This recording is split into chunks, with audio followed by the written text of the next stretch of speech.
Bonjour tout le monde, bienvenue à cette nouvelle saison des éditions de l'Instant même. Toute l'équipe est ravie de vous retrouver pour vous présenter 4 titres cet automne, parmi lesquels un essai sur le cinéma et 3 romans. Dans la collection L'Instant ciné cet automne, on vous présente un livre de Thomas Carrier-Lafleur qui s'intitule « Voir disparaître, une lecture du cinéma » de Sébastien Pilote. Dans cet essai, Thomas Carrier-Lafleur propose une analyse de la filmographie du cinéaste et pour développer son analyse, il utilise notamment des notes de travail qui lui ont été fournies par Sébastien Pilote, mais aussi des extraits d'entretien qu'il a pu trouver dans les différents médias, donc que Sébastien Pilote a accordé au fil des années. Donc, cette analyse des différents films de Sébastien Pilote permet de mieux comprendre quels sont les thèmes principaux qui habitent l'univers du cinéaste, mais permet aussi de comprendre comment le film Maria Chapdelaine, qui va paraître cet automne, ferme finalement un cycle dans l'œuvre du cinéaste. Le film et le livre devraient tous deux être disponibles en septembre. On espère que, évidemment, tout permettra que ça se produise ainsi.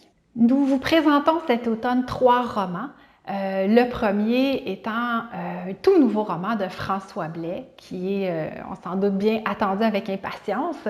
Dans ce nouveau roman qui s'intitule « La seule chose qui intéresse tout le monde », François Blais s'attaque au genre de la science-fiction et plus particulièrement à des thèmes qui touchent à l'intelligence artificielle et aux robots. Évidemment, vous le devinez, quand François Blais s'intéresse à des thèmes comme ceux-là, on entre dans un univers complètement décalé, complètement déstabilisant et on entre dans cet univers-là avec un regard extrêmement critique, évidemment. Le personnage principal de ce nouveau roman de François Blais est un inspecteur qui travaille pour une multinationale chargée de produire et ensuite d'assurer la qualité des robots qui sont vendus à travers le monde. Cet inspecteur arrive donc au Québec, en 2098 toujours, où il doit aller à la rencontre du robot que possède Théodore Desilets, un richissime homme d'affaires au Québec. Ce travail que fait l'inspecteur est très délicat. Il doit aller vérifier si ces robots ont développé suffisamment d'intelligence et de sentiments pour être considérés comme des humains. C'est donc là la prémisse du roman de François Blais. Je ne vous dévoile pas évidemment tous les punchs du roman, mais cet inspecteur-là donc doit décider qui est humain, qui ne l'est pas. C'est donc un regard très, très critique sur la qualité de ce qui fait un être humain et c'est en même temps un regard sur l'avenir qui nous montre bien que, évidemment, plus ça change, plus c'est pareil.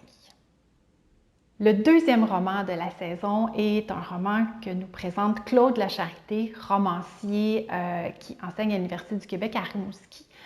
Ce roman s'intitule « Autopsie de Charles Amand ». Et avec ce roman-là, Claude Lacharité nous propose un voyage dans le temps au Québec toujours, puisqu'il nous entraîne au 19e siècle dans ce qui pourrait être considéré comme la suite de l'influence d'un livre de Philippe Aubert de Gaspé, considéré comme le premier roman québécois.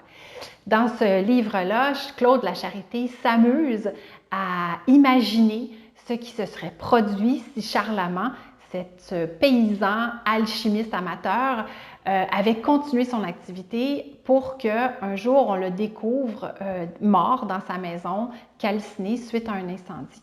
Le roman propose donc une enquête policière dans le Québec du 19e siècle où le lecteur est convié à la rencontre d'étudiants en médecine qui font des dissections en cachette.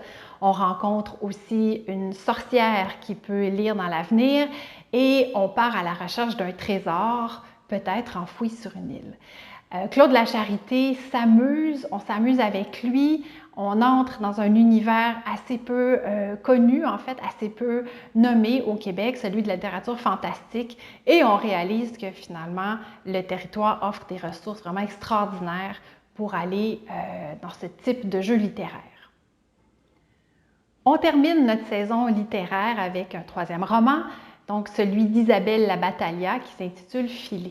Ce premier roman d'une jeune autrice absolument bouleversante nous fait entrer dans la tête, dans les émotions, dans les pensées d'une jeune femme qui s'appelle Morgane. Morgane passe énormément de temps au gym, sur son tapis roulant. Pendant qu'elle court et qu'elle réfléchit, elle observe les autres clients du gym qui s'activent, elle les voit dans le miroir qui est devant elle et elle réfléchit à son passé, à son enfance, à son adolescence et à tous les éléments de sa vie qui l'ont conduite là, à lutter sans cesse contre un corps qui finalement la trahit sans arrêt. Pendant ces longues séances d'entraînement, elle pense aux calories qu'elle doit brûler, elle pense aux aliments dont elle se prive, elle pense aux tentations qui l'attendent quand elle va sortir.